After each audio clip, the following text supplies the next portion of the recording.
हम सब जानते हैं कि एक स्टूडेंट का कंपटीशन दूसरे स्टूडेंट से होता है, एक व्यापारी का दूसरे व्यापारी से, एक नेता का दूसरे से।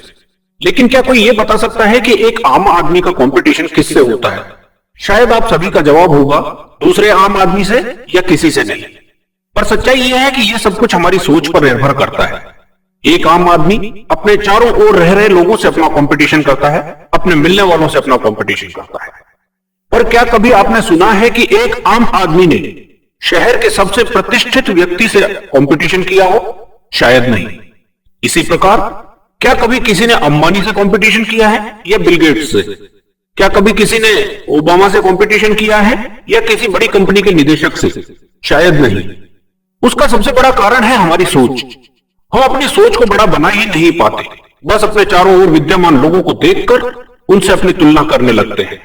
आमतौर पर शायद आप सबने अपने परिजनों से यह भी सुना होगा कि देख उन अंकल का बेटा अच्छे जॉब में लग गया और तू अभी तक कुछ नहीं कर रहा। उन अंकल के बेटे ने टॉप कर लिया है और तू सारा दिन टीवी, मोबाइल, कंप्यूटर में घुसा रहता है, इधर उधर घूमता रहता है, वगैरह वगैरह। पर क्या आपने अपने पिता से या अन्य किसी बड़े से यह सुना है कि देख वो व्यक्ति शहर का सबसे प्रतिष्ठित व्यक्ति है, मुझे उस दिन खुशी होगी जब तुम उस जैसा या उससे बड़ा बन के दिखाओगे? शायद इस बार भी आपका जवाब होगा नहीं। क्यों?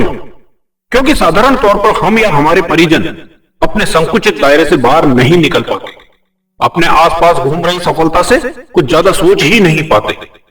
हो सकता है इसके पीछे हमारी या उनकी आर्थिक मजबूरी हो, संसाधनों की कमी हो, शारीरिक कमी हो या अन्य कोई कारण हो। लेकिन एक ताकत जो सबके पास होती है वो है हमारी सोच। ये वो खजाना है जो कभी समाप्त नहीं होता, इसकी कोई सीमाएं नहीं होती। जितना नया करते जाओगे उतना ही ये और बढ़ती जाएगी। हमारी सोच ही हमें बड़ा बनाती है, हमें प्रतिष्ठित बनाती है। हमारी सोच ही हमारा मनोबल बढ़ाती है और हमारी सोच ही हमें कमजोर बनाती है। हम जिस दिशा में सोचना शुरू करते हैं हमें उसी दिशा में संसाधन भी मिलने लग जाते हैं, हमें उस दिशा में मार्गदर्शक भी मिलने लग जाते हैं। जैसे जैसे हम अपनी सोच के साथ आगे बढ़ते हैं हमारे सफलता के द्वार भी खुलने लग जाते हैं, हमारा मनोबल भी बढ़ने लगता है और हम अपने लक्ष्य को भी प्राप्त कर पाते हैं। इसलिए जब भी सोचो बड़ा सोचो, अपना व अपने प्रियजनों के कंपटीशन का दायरा बढ़ाओ। इसका सबसे बड़ा फायदा यह होगा कि आप अपने आसपास के कंपटीशन से अपने आप ऊपर उठ जाओगे। आपको अपने आसपास का कंपटीशन आसान लगने लग जाएगा।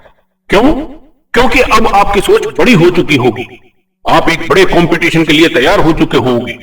यह फॉर्मूला ठीक वैसे ही काम करता है जैसे जब आप किसी बड़े शहर में घूमने जाते हो और राह में आने वाले व उस शहर के आसपास के स्थानों को देखने का कार्यक्रम अपने आप बन जाता है। जब हम किसी बड़े व्यक्ति से अपना कंपटीशन करते हैं तो उसके लिए हम उस स्तर की तैयारी भी करते हैं। धीरे धीरे उससे अपना तुलनात्मक अध्ययन भी करने लगते हैं, अपनी कमियों में सुधार का प्रयास भी शुरू कर देते हैं और फिर एक दिन हम उस व्यक्तित्व के बराबरी के स्तर पर पहुंच जाते हैं। मैंने बहुत से खिलाड़ियों को देखा है, लगभग 95% केवल इसलिए खेलते हैं कि उन्हें उस खेल के माध्यम से एक आजीविका का साधन मिल जाए। एक हद तक यह ठीक भी हो सकता है, लेकिन जब हम खेल को केवल एक आजीविका के माध्यम के रूप में खेलते हैं तो हम कभी भी किसी बड़े कंपटीशन के लिए अपने आप को तैयार नहीं कर पाते। क्यों? क्योंकि हमने अपनी सोच को संकुचित कर दिया, हमारी प्राथमिकता का दायरा सीमित हो गया। हम स्टेट या नेशनल खेलने तक ही सीमित रह गए। ना हमें फर्स्ट आने की चाहत रही और ना ही कोई रिकॉर्ड बनाने की। ना हम अपने आप को एशिया, ओलंपिक या अन्य किसी वर्ल्ड चैंपियनशिप के लिए तैयार कर पाए और ना ही किसी विशेष उपलब्धि के लिए। इसलिए हमेशा याद रखो, यदि बड़ी सोच के साथ बड़े लक्ष्य के लिए आगे बढ़ोगे तो छोटे लक्ष्य अपने आप प्राप्त होते चले जाएंगे और जीत तुम्हारी होगी। मुझे आशा ही नहीं पूरा विश्वास है ये वीडियो आपको जरूर पसंद आया होगा। अतः इसे लाइक व शेयर कीजिए और नीचे कमेंट बॉक्स में अपने विचार लिखना व अलर्ट बेल पर क्लिक करना मत भूलिए।